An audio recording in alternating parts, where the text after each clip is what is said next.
दूर गांव के अंदर, गांव से परे एकांत जगह में भजन साधना अपनी कर रहे हैं। तो इनसे बात हुई तो इन्होंने सहर्ष स्वीकार कर लिया, और ये हमारा बहुत बड़ा सौभाग्य है कि स्वामी जी जुड़ेंगे। पूर्ण वैरागी हैं, किसी से कोई तात्पर्य नहीं है, भजन करते हैं, स्वाध्याय करते हैं, बिल्कुल सादा रहते हैं, कोई इनके पास आता नहीं है। केवल भोजन की जो आवश्यकता है वो कोई ब्राह्मण है वो दे जाते हैं, एक बार दे जाते हैं, दोबारा नहीं देते हैं तो वो उसी को ही शाम को भी खा लेते हैं, यही नहीं तो एक ही समय से अपना गुजारा करते हैं। तो आज हम प्रारंभ करते हैं। तो पहले मंगलाचरण करेंगे। संजीव शर्मा जी मंगलाचरण करिए। जी। ओम अखंड मंडलाकारं व्याप्तं येन चराचरं तत्पदं दर्शितं येन तस्मै श्री गुरुवे नमः। ध्यानमूलं गुरुमूर्ति, पूजामूलं गुरुपदं, मंत्रमूलं गुरुवाक्यं, मोक्षमूलं गुरुकृपा। ओम। बहुत अच्छे स्वामी जी, हम गीता का 16वां अध्याय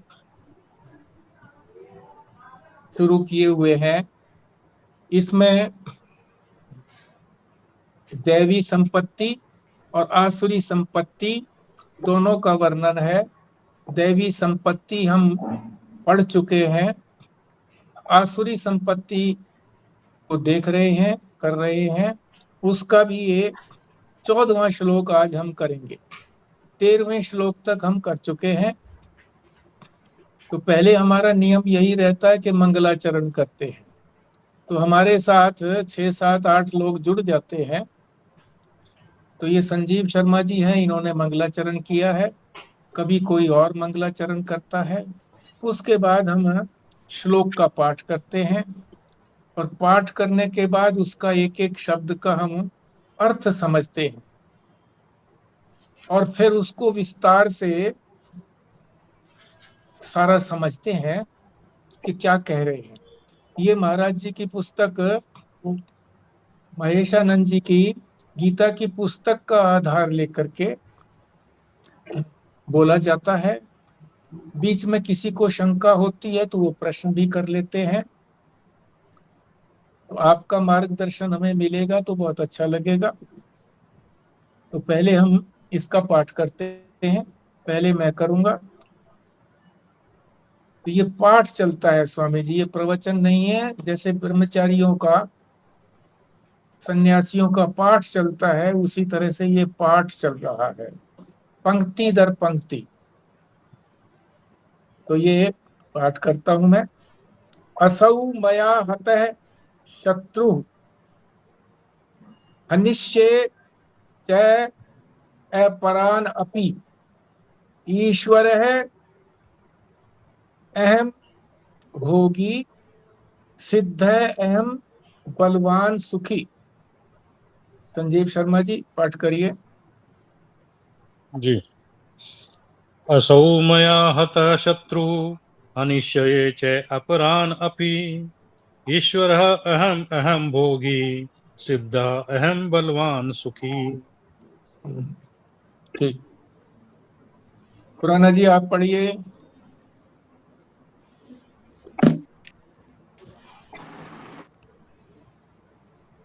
असो भया अता शत्रु हनिष्ये च अपरान अपि ईश्वर अहम अहम भोगी सिद्ध अहम बलवान सुखी। ओम। स्वस्तिका जी। जी। असौ मया हतः शत्रु हनिष्ये च अपरानपि ईश्वरो अहं भोगी सिद्धो अहं बलवान सुखी। बिमला जी।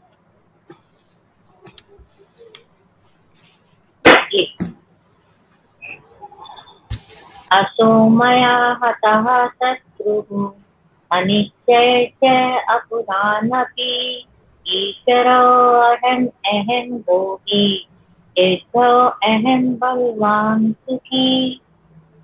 ठीक।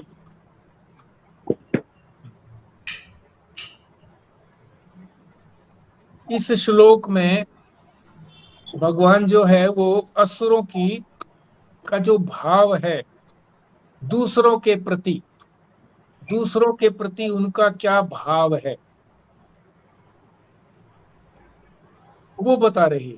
दूसरों के प्रति उनका भाव है क्रोध परायणता, क्रोध भरा रहता है उनका स्वभाव असुरों का,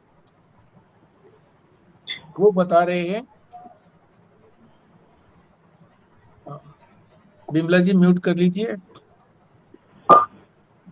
असौ, असौ का अर्थ है वह कौन? असुर लोग। मया, मया माने मैंने, वो ये सोचते हैं। हतः माने मार देना,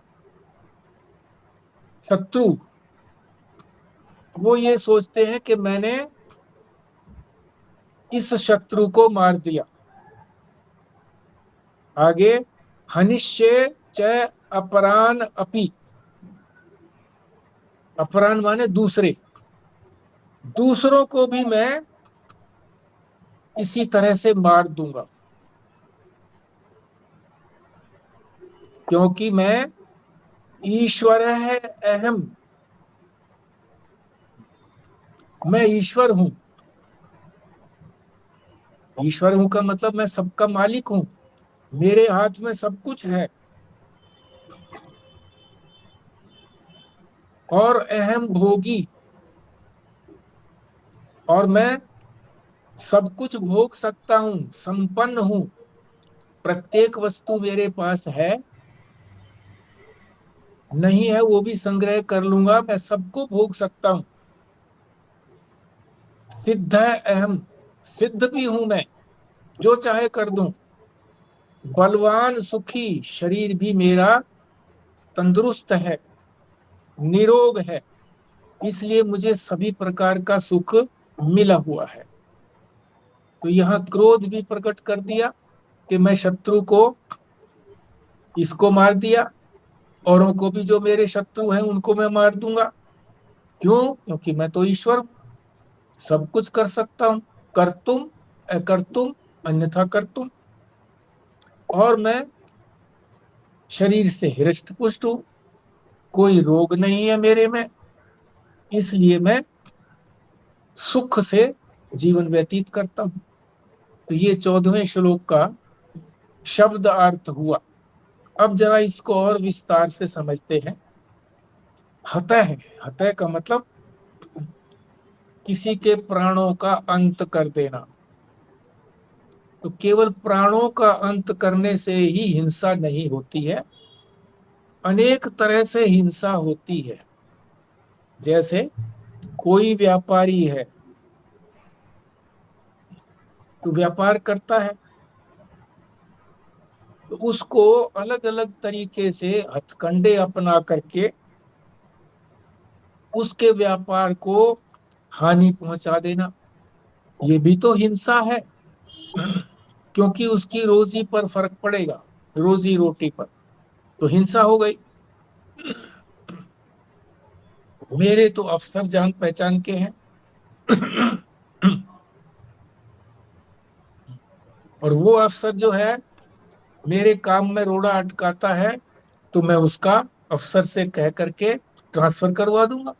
मैं जिसको जानता हूं वो बहुत बड़ा अफसर है।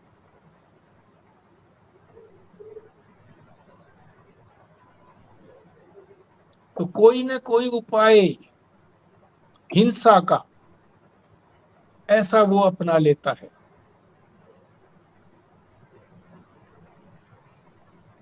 केवल जो मुख्य विरोधी हैं उनसे ही उसको दुख नहीं है कि जो मेरे मुख्य विरोधी हैं उन्हीं से दुख है, उनको तो मैं समाप्त कर ही दूंगा।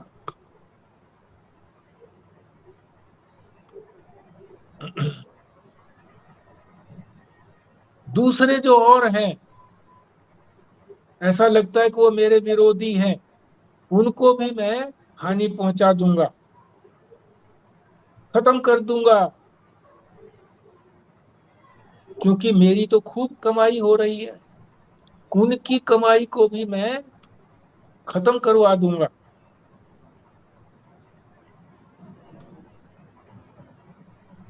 अपनी कमाई से ही संतोष नहीं होता, बल्कि दूसरे की कमाई भी बंद हो जाए तब उसको संतोष होता है। असुर लोगों की ऐसा भाव रहता है।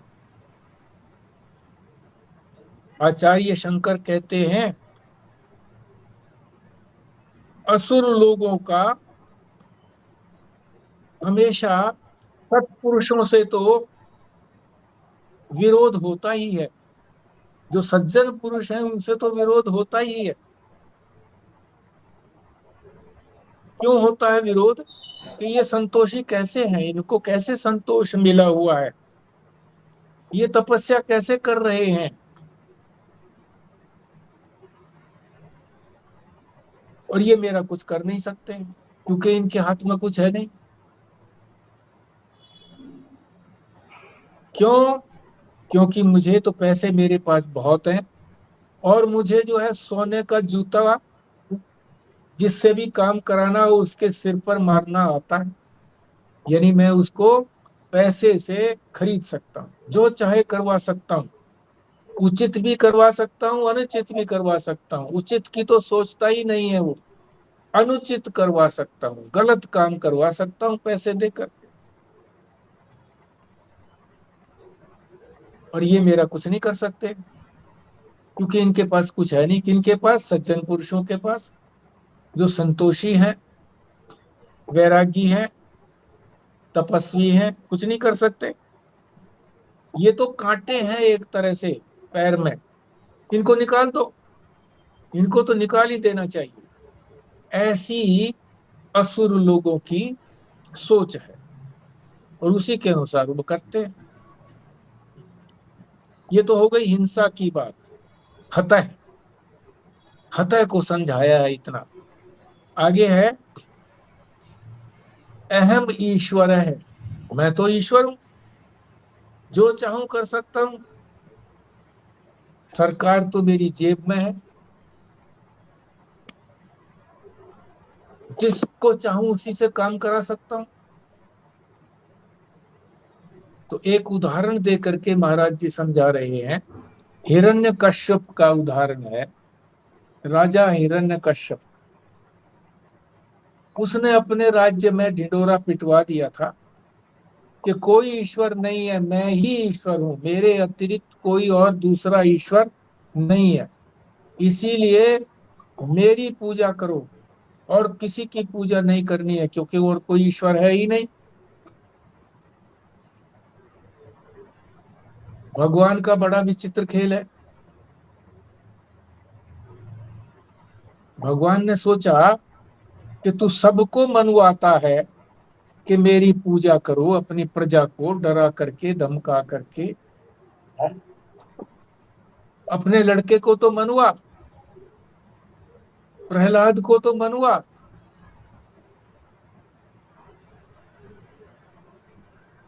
खूब प्रयत्न किया उसने कि वो मेरी ही पूजा करे, मेरे को ही भगवान माने।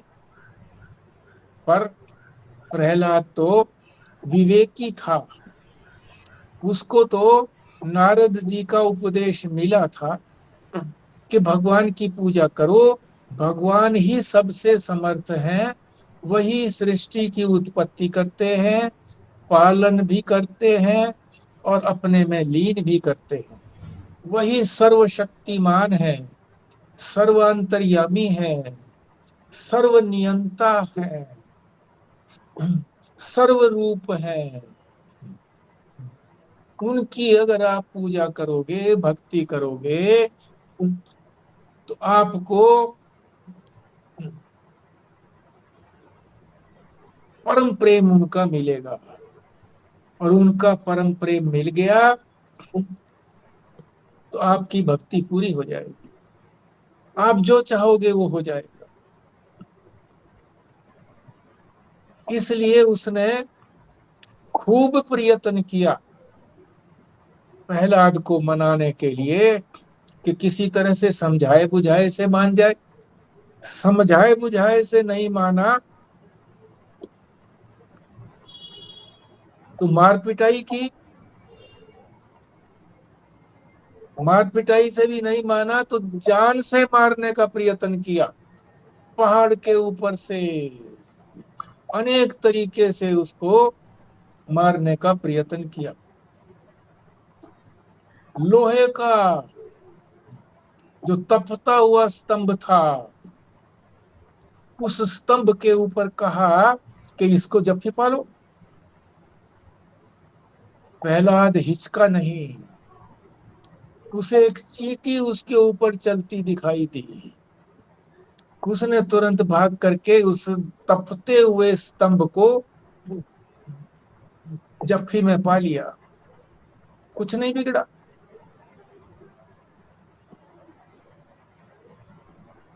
फिर उसने मारने का कोशिश किया उसको, तो भगवान उस स्तंभ में से निकले, भक्त को बचाया और उसको जो है उसका नाश किया। उसने भी बहुत सारे वर प्राप्त किए थे कि मैं कहीं जमीन पे ना मरूं, आकाश पे ना मरूं, बाहर भी ना मरूं, भीतर भी ना मरूं, इंसान से भी ना मरूं, पशु से भी ना मरूं। ये सारा अपनी अमरता का उसने सारे वरदान ले लिए थे। तो भगवान भी विलक्षण है, उन्होंने ऐसा रूप धारण किया कि आधा शरीर पशु का, आधा मनुष्य का, देवता का, और कहा उसको पकड़ करके कहा बैठे, देहलियों पर, कि जमीन पर नहीं है ये, और आसमान पर भी नहीं है, बाहर भी नहीं है, भीतर भी नहीं है, बीच में है, आधा बाहर आधा भीतर। और अपने बड़े बड़े नाखूनों से उसका पेट चीर दिया, उसको समाप्त कर दिया, और अपने भगत को प्रसन्न किया।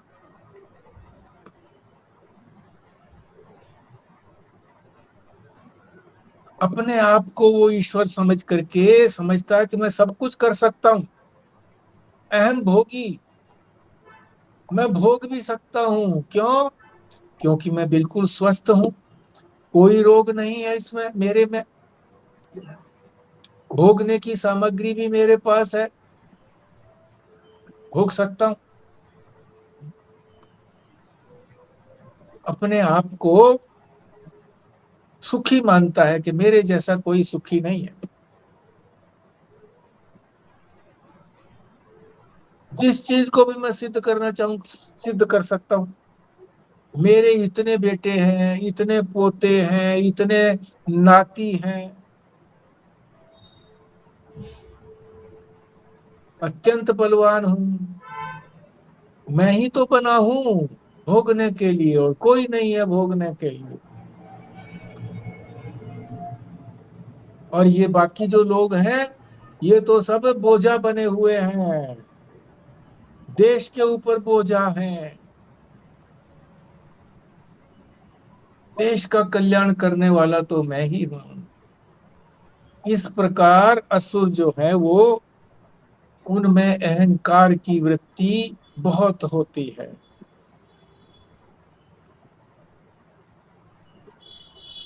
तो यही बात इस 14वें श्लोक में बताई है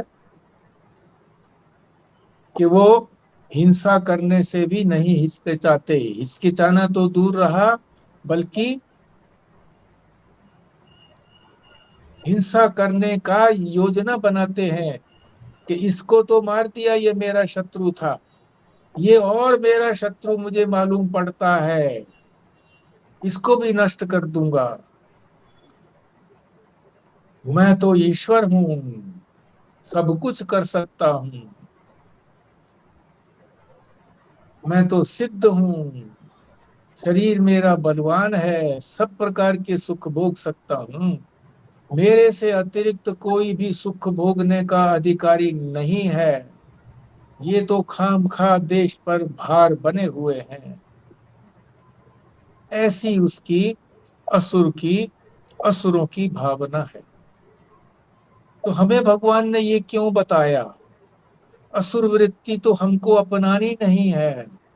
भगवान ने प्रारंभ में ही कहा था कि ये दैवी संपत्तियां और आसुरी संपत्तियां इसीलिए बताई जा रही हैं कि दैवी संपत्तियों को तो अपनाओ, जो जो बताई जा रही हैं, जो नहीं है उनको अपने अंदर संग्रह करो। और दूसरा, आसुरी संपत्तियां, इनको इसलिए बता रहे हैं कि इनको छोड़ना है। इनको छोड़े बिना जो पुरुषार्थी है वो आगे नहीं बढ़ सकता।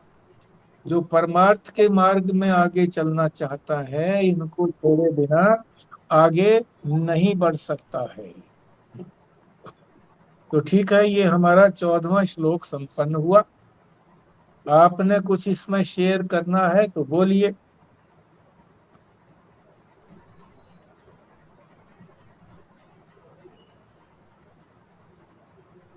कुछ अपनी बात कहनी हो, कोई शंका की निवृत्ति करनी हो तो करिए, नहीं तो फिर अगला श्लोक भी हम 15वां श्लोक भी करेंगे।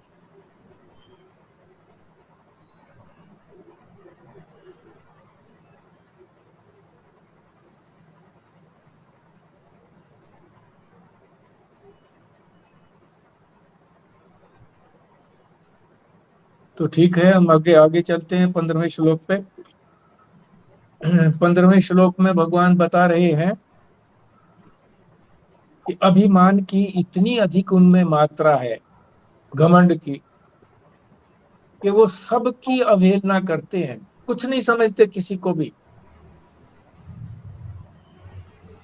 और अपना अभिमान दिखाते हैं कि देखो मैं कितना बड़ा हूं।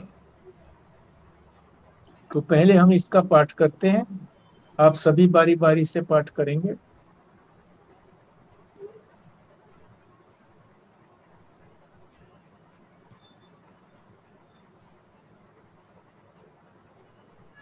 आडयः अभिजनवान अस्मि, को अन्यः अस्ति सदृशः मया, यक्षे दास्यामि मोदिष्य इति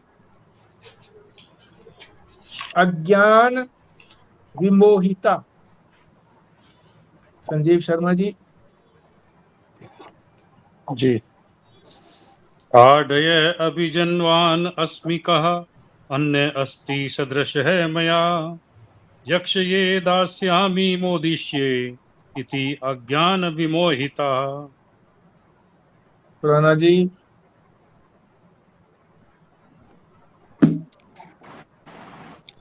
आढ्या अभिजनवान अस्मि का अन्य अस्ति सदृश्य मया, यक्ष्य दास्यामि मोदिष्ये इति अज्ञान विमोहिता। ओम।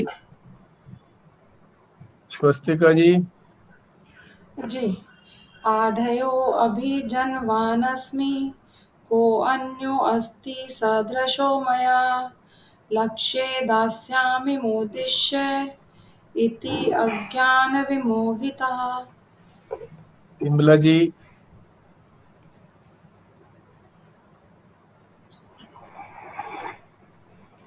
आधयो अभिजन्वान् अस्मि, को अन्य अस्ति सदृशः मया,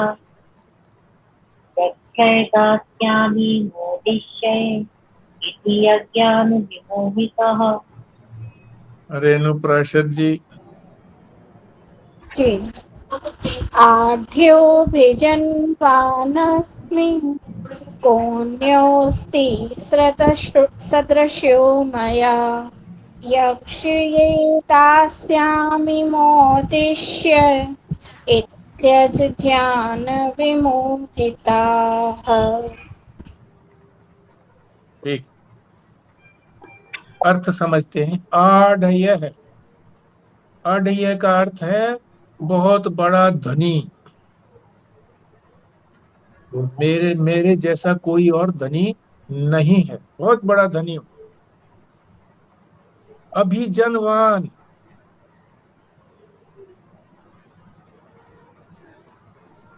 मेरे 7 कुल में विद्वान और धनी हुए हैं। मेरे से पहले मेरे कुल के अंदर बड़े बड़े विद्वान भी हुए हैं, धनी भी हुए। इसलिए मेरा कुल जो है वो बहुत बड़ा कुल है, मान्यता वाला कुल है।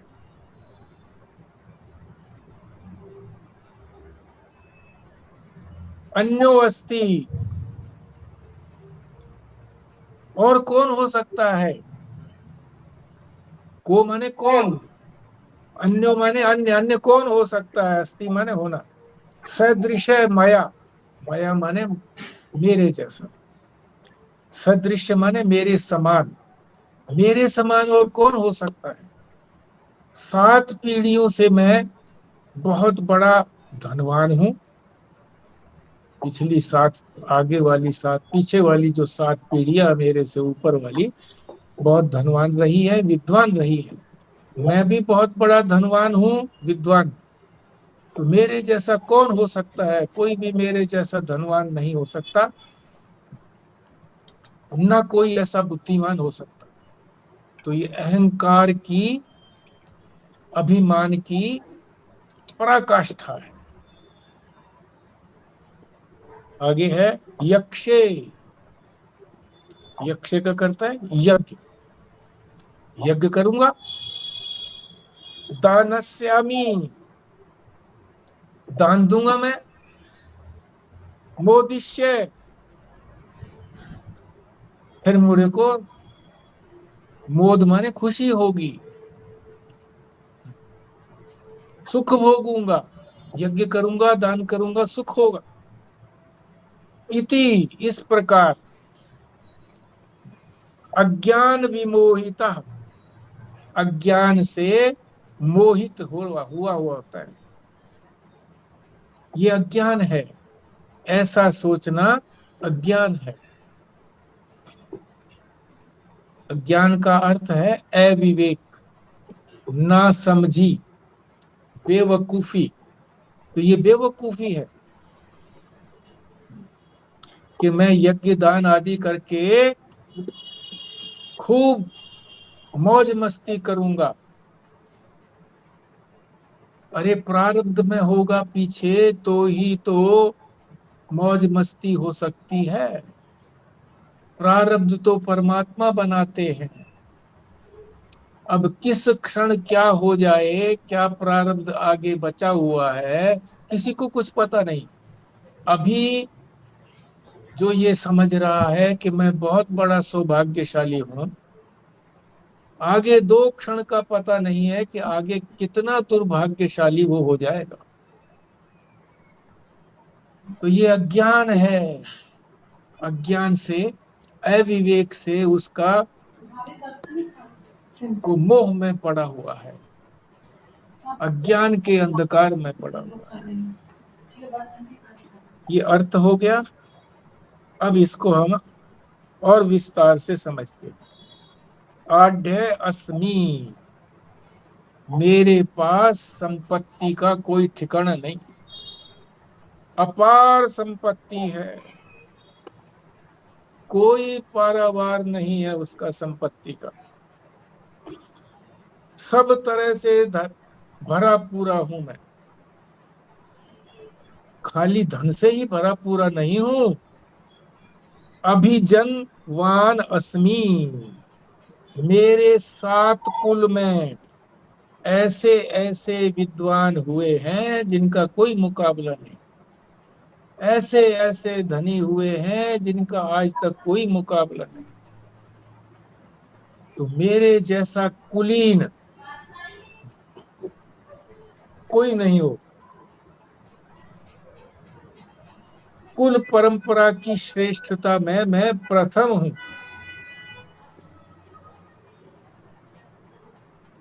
मेरे से अच्छा कुल किसका होगा?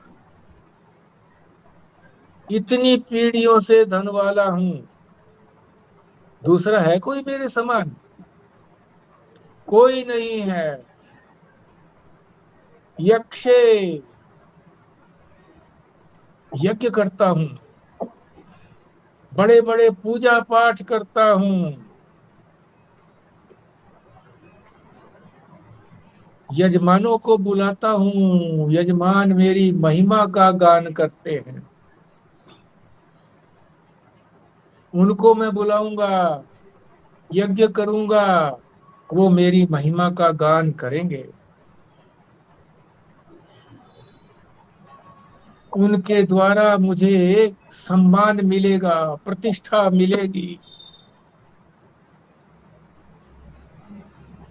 असुरों का उद्देश्य जो है वो यज्ञ करने का नहीं है, पुण्य प्राप्त करने का नहीं है, पूजा पाठ करने का उद्देश्य नहीं है, बल्कि ये भगवान को प्रसन्न करने का उद्देश्य नहीं है।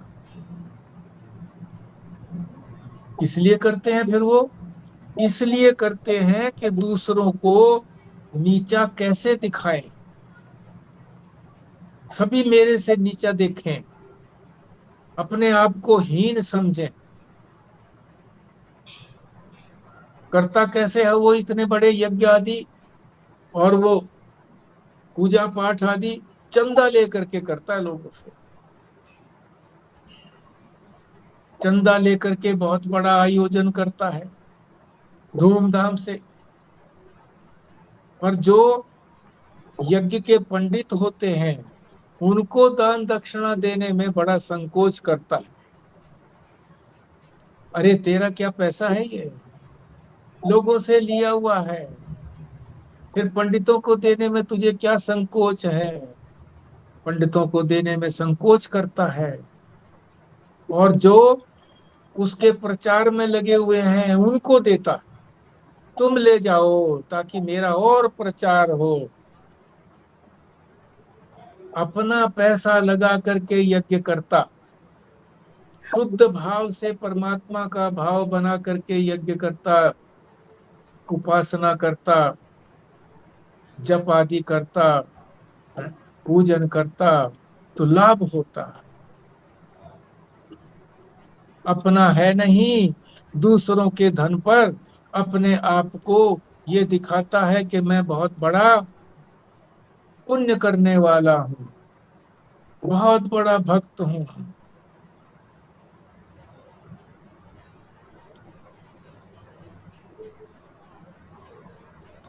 प्रदर्शन करने के लिए ही तो बड़ा आयोजन करता है, नहीं तो अपने ही पैसों से छोटा आयोजन अपना करके लक्ष्य परमात्मा का प्यार पाने के लिए, परमात्मा के निकट जाने के लिए, करने के लिए करता। पर ऐसा नहीं करता है, उसमें भाव ही नहीं है, परमात्मा के प्रति श्रद्धा ही नहीं है। चंदा भी जो है लोगों से लेता है और ये नहीं देखता कि किससे क्या लेना चाहिए। जो बदमाश हैं, लुच्चे लफेंगे हैं, चोरी डकैती करते हैं, दो धन दो, उनके धन से लेकर के कोई यज्ञ या पूजा पाठ की जाएगी तो क्या वो पूजा पाठ लाभ देगी? नहीं देगी।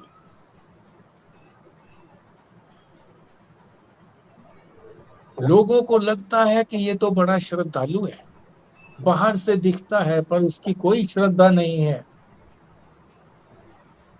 ईश्वर के प्रति, देवता के प्रति कोई श्रद्धा नहीं है, सर्वथा श्रद्धा से रहित है।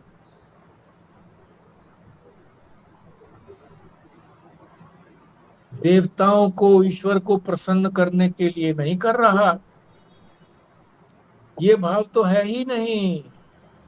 ये देखता है कि इससे मेरी कितनी मान बढ़ाई होगी, मेरा कितना फायदा होगा, इसी को ही देखता है। इसी प्रकार से दास्यामी, दास्यामी का अर्थ है मैं दान करूंगा। किस लिए करेगा दान? श्रेष्ठ को देख करके दान नहीं करेगा। दान हमेशा श्रेष्ठ को देख करके किया जाता है, पात्र को देख करके किया जाता है, देश काल वस्तु को देख करके किया जाता है, अपने सामर्थ्य के अनुसार किया जाता है। सामर्थ्य थोड़ी है तो थोड़ा दान, सामर्थ्य अधिक है तो अधिक दान। एक बार महाराज जी बता रहे थे इसी तरह से कि एक बुढ़िया आती थी, बहुत पहले के जमाने की बात है, महाराज जी के पास। वो अपनी चुन्नी की गांठ में से 1 रुपया निकालती थी, वही होता था उसके पास, निकाल करके महाराज जी को अर्पित करती। इतना ही बचा पाती थी वो, आए महीने आती थी। और बहुत लोग ऐसे आते हैं जो बड़े समर्थ हैं, 100 रुपए चढ़ा दिए। अरे सामर्थ्य तो तुम्हारी लाखों की है, अपनी सामर्थ्य के मुताबिक नहीं। उनसे पूछा जाता है कि भाई तुम्हारा काम ठीक ठाक चल रहा? ना जी, बहुत कठिन है, नहीं चल रहा ठीक से, ये हो रहा है, वो हो रहा। उस बुढ़िया से पूछते थे महाराज जी कैसे चल रहा है? महाराज जी बड़ी कृपा है भगवान की, दाल रोटी खाने को मिल रही है, आपके दर्शन हो जाते हैं। तो ये अंतर है दान देने में। कहता तो है मैं दान करूंगा, इसलिए दूसरों को नीचा दिखाने के लिए। सनातन धर्म के अंदर कन्यादान का बड़ा महत्व है कि किसी कन्या का विवाह हो रहा हो तो कन्या का जो भी सामर्थ्य है उसको दो, और फिर उसको वापस लेने की इच्छा न रखो। दान दिया तो वापस थोड़ी लिया जाएगा, कोई लाभ नहीं लिया जाएगा। पर जिनकी असुर की वृत्ति है वो ये सोचते हैं कि हमने 100 रुपए कन्यादान दिया, 101 रुपया दिया, तो अगला जो हमारा कोई बेटी का पोती का विवाह होगा तो ये उससे ज्यादा दे। 50 रुपए अगर दिए उसने, 51 रुपए दिए, तो वो मन में सोचेगा, लोगों से भी कहेगा देखो मैंने 101 रुपया दिया उसकी लड़की की शादी में और उसने 51 रुपया ही दिया। तो कन्यादान का उद्देश्य उसका नहीं है कि किसी कन्या पक्ष के परिवार को कुछ दान के हिसाब से कुछ सहायता मिले और उस कन्या को कुछ अच्छा सामान मिल जाए, इसलिए दूसरों को नीचा दिखाने के लिए। भाई ने 5 तोले सोना चढ़ाया अपनी लड़की के विवाह में, तो मैं 10 तोले चढ़ाऊंगा। उसने 50 तोला चढ़ाया तो मैं 70 तोले चढ़ाऊंगा। कन्यादान का उद्देश्य नहीं है, भाई को नीचा दिखाने का उद्देश्य है। और फिर विवाह के बाद पूछता है, भाई का विवाह हो गया, लड़की का, भाई की का लड़की का, तो पूछता है दूसरों से, बार बार पूछता है कि मैंने जो कन्यादान दिया था वो 21 था कि नहीं था, या जो मैंने लड़की की जो विवाह किया था वो मेरे भाई की लड़की से 21 था कि नहीं था। ऐसा सोचता है, इस दृष्टि से करता है, दूसरों को नीचा दिखाने के लिए दान देता है। अभिभव, अभिभव कहते हैं उसको, कि वो मेरे से नीचे रहे।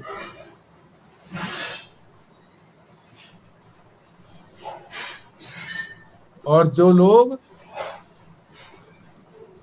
भाई का विवाह हो रहा है, कन्यादान में कम देगा, वहां जो नाच गाना कर रहे हैं, नट ढोलक बजा रहे हैं, और जो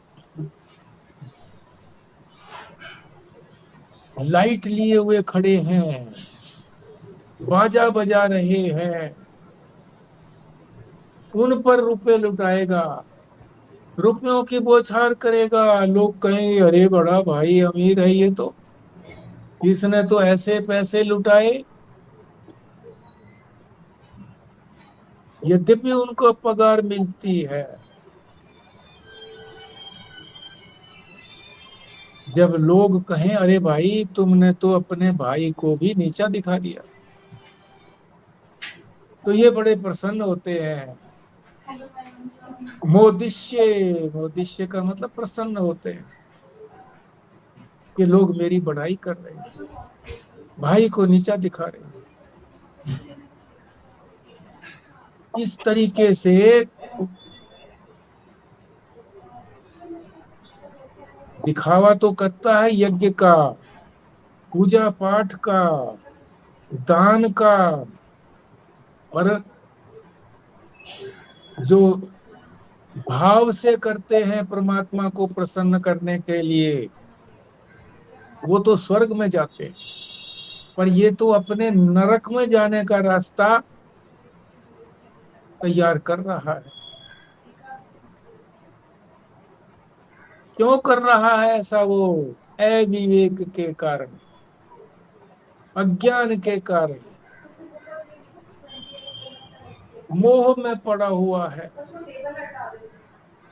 जब आदमी तमोगुणी होता है तो उसमें मोह का प्रकोप होता है, फिर वो ठीक और गलत को नहीं सोच पाता, गलत ही करता है।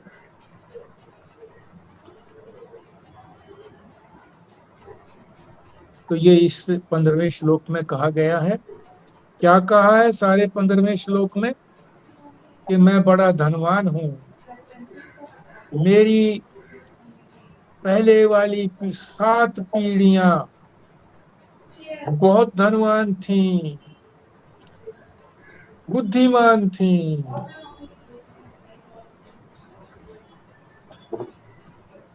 ऐसा कुल किसी का नहीं है।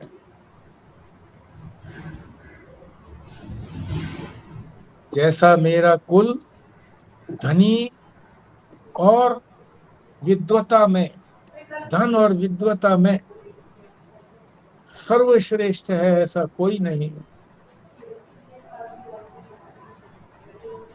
तो सबको अपना अभिमान दर्शाता है कि देखो मेरे पास कितना है,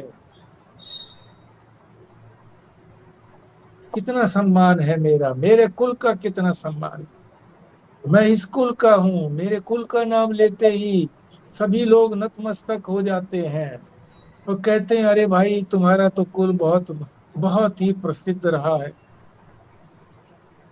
इतना ही नहीं, यज्ञ भी कर लूंगा, दान भी दे दूंगा, पर किस भाव से? परमात्मा को प्रसन्न करने के लिए नहीं, अपना अगत सुधारने के लिए नहीं, पर किस लिए? कि मेरी मान बढ़ाई हो, मैं दूसरों को नीचा दिखा सकूं। बड़े बड़े आयोजन करता है, आयोजनों के अंदर जो योग्य हैं उस आयोजन के अंदर सफल बनाने में जिन्होंने कार्य किया है, पंडितों ने जिन्होंने यज्ञ किया है, पूजा पाठ आदि की है, उनको धन देने में हाथ सुकेड़ता है, और जो उसकी प्रशंसा करने वाले होते हैं उनको खूब लुटाता है ताकि वो मेरी और प्रशंसा करें। दूसरों को दिखाने के लिए, नीचा दिखाने के लिए करता है। दान भी देता है तो कन्यादान का उदाहरण दिया कि भाई को नीचा दिखाने के लिए कन्यादान उससे अधिक करता है कि मैंने इतना दाज दहेज दिया, भाई से बहुत अधिक दिया ताकि वो नीचा दिखे। लोग भी उसकी खूब प्रशंसा करते हैं और प्रशंसा करने वालों को वो खूब लुटाता है। इससे वो बड़ा खुश होता है। ऐसा क्यों होता है? क्योंकि वो अज्ञान में है, अविवेक में है, तमोगुणी है, सत्व गुणी नहीं है। जब व्यक्ति सत्व गुणी होता है तो वो विवेक कर सकता है, सही गलत की जांच कर सकता है, सही को अपना सकता है। इस प्रकार की जो उसको प्रसन्नता है, वो प्रसन्नता वास्तव में उसके दुख का कारण बनती है। स्वर्ग में जाने की बजाय नरक में अपना रास्ता तैयार करता है। तो ये हमारा 15वां श्लोक भी संपूर्ण हुआ। तो जैसा हमने संकल्प किया था कि हो सकता है कि हम 14वां और 15वां दोनों श्लोक संपूर्ण कर लेंगे, तो आप सब लोगों के सहयोग से, क्योंकि आपने शांति से सुना और महाराज जी ने भी, स्वामी जी ने भी कृपा करके हमारे साथ जुड़ गए, तो हमारा उत्साह दुगना हो गया। अब आप सब लोगों से शेयर करने की प्रार्थना है कि जो कुछ भी आप इसी को रिपीट करना चाहें या इसी में कुछ ऐड करना चाहें या कुछ शंका करना चाहें तो आप स्वतंत्र हैं, करिए।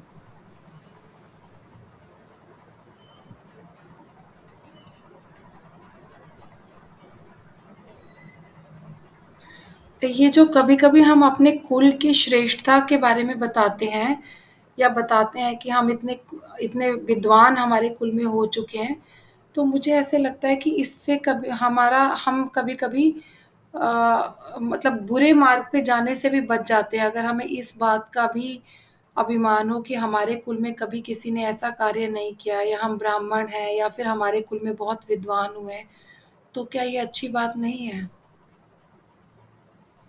बिल्कुल अच्छी बात है। अगर इस तरह का अभिमान हो करके उसी को ही, उसी नक्शे कदम पर चलने का प्रयत्न हो तो ठीक है। अब ये तो वैसे ही बखान कर रहा था अपने पिछली 7 पीढ़ियों का, कोई हुआ या नहीं हुआ है कौन जानता है, पर बखान कर रहा है। इस तरह का अभिमान जो है वो आगे बढ़ाने के लिए है। उसको अभिमान नहीं कहेंगे, उसको तो उत्साह कहेंगे।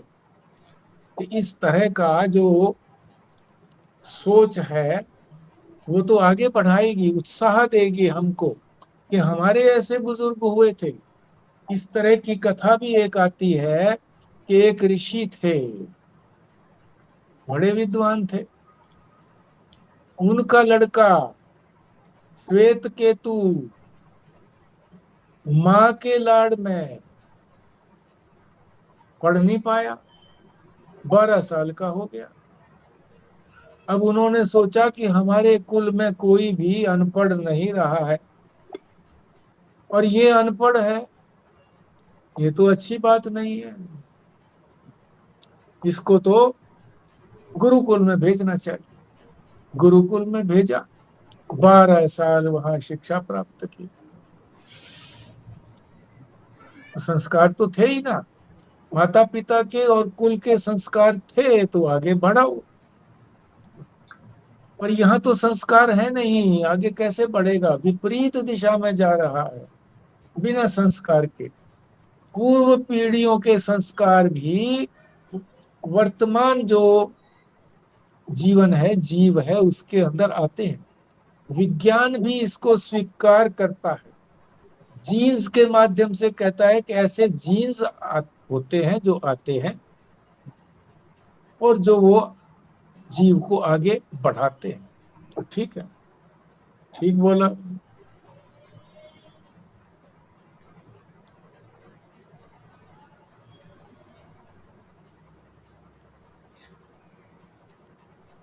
और ये भी आपने ठीक बताया, जैसे जो कन्यादान का बताया कि हम इसको एक व्यवहार की परंपरा समझ के करते थे, पर अब पता लगा कि ये भी एक तरह का दान है, तो उसके लिए संकोच नहीं करना चाहिए। बिल्कुल ठीक है। पहले जो था वो न्योंदा निधार होता था हरियाणा में। न्योंदा निधार मतलब एक तरह से निमंत्रण था कि भाई मैं ये दे रहा हूं, तो दूसरा ये सोचता था कि इन्होंने दिया है तो मुझे भी देना होगा। वो तो था न्योंदा निधार, सपोर्ट करने के लिए कि आज इसको धन की आवश्यकता है विवाह के समय में, तो मैं इतना दे देता हूं। अगली बार जब उसको जरूरत होती है तो उससे वो अधिक देता है ताकि उसकी सपोर्ट हो सके। अब उस न्योंदा निधार को भी ये समझने लगे हैं कि ये भी जितना उसने दिया है मैं उससे ज्यादा ना दूं।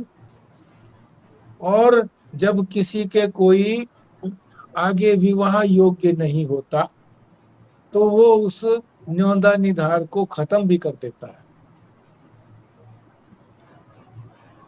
अपने यहाँ कोई विवाह आदि होता है तो वो कहता है कि अब आगे हम व्यवहार नहीं रखेंगे, तो सभी लोग जो सोचते हैं कि जो कुछ हमने दिया था वही मिलेगा तो उसको दे देते हैं।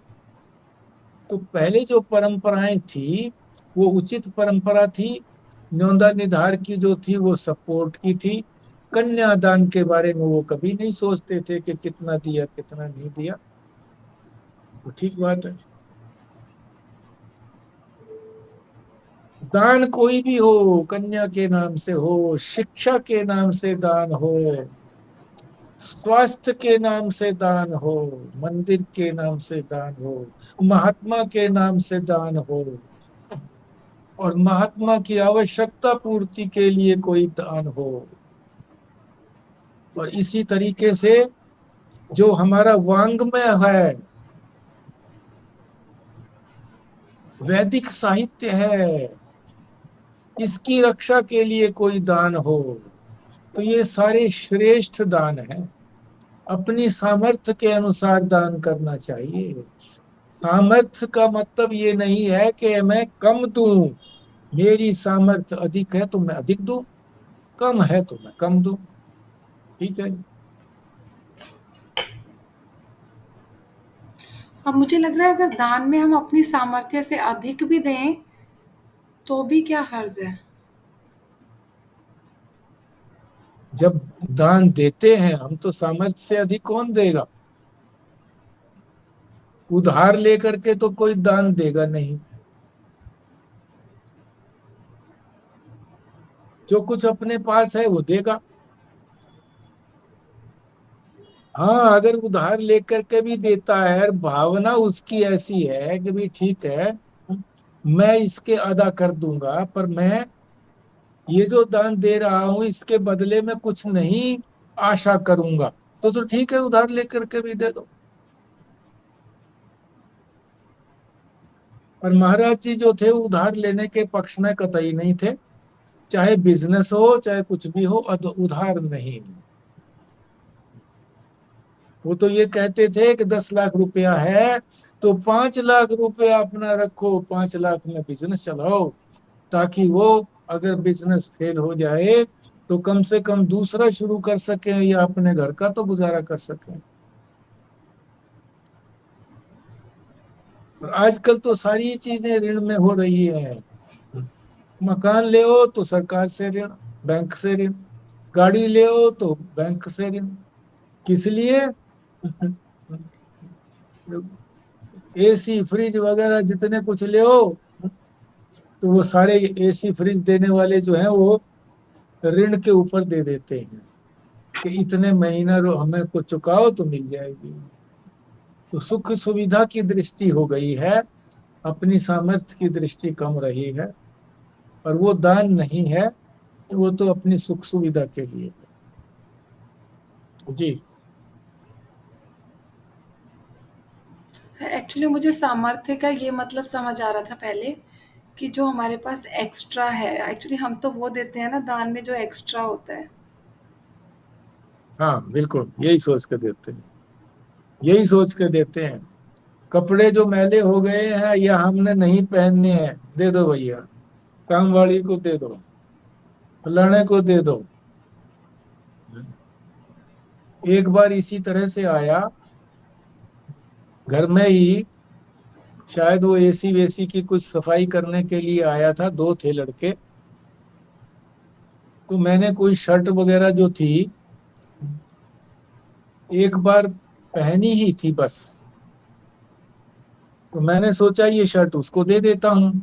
ज्यादा वो तड़क भड़क सी थी, मैंने कहा ये लड़के हैं, ये तो पहनते ही हैं तड़क भड़क सी, काली वाली नीली वीली सी पहन रखी थी उन्होंने। तो मैंने कहा भाई ऐसी ऐसी शर्ट है। बोले जी नहीं, हम पुरानी नहीं लेते, एक बार भी पहनी हुई नहीं लेते हम। और पंडितों को, महात्माओं को तो इस प्रकार का देना ही पाप है।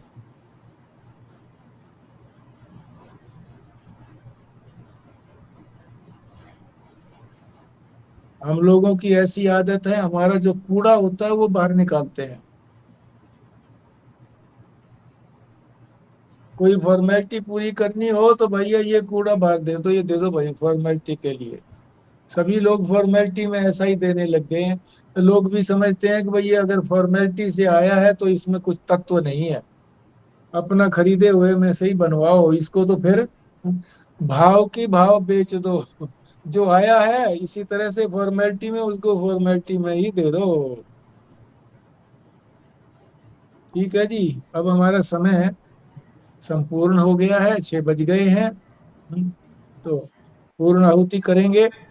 और स्वामी जी बिल्कुल सरल हैं, तो मैं स्वामी जी से प्रार्थना करता हूं कि यहाँ से हटने के लिए जो लाल वाला बटन दिखाई देता है, जो बड़ा सारा सूरज जैसा दिखाई देता है, उसको आप टिक कर देंगे तो आप इसको छोड़ देंगे, हमारे स्वाध्याय को छोड़ देंगे।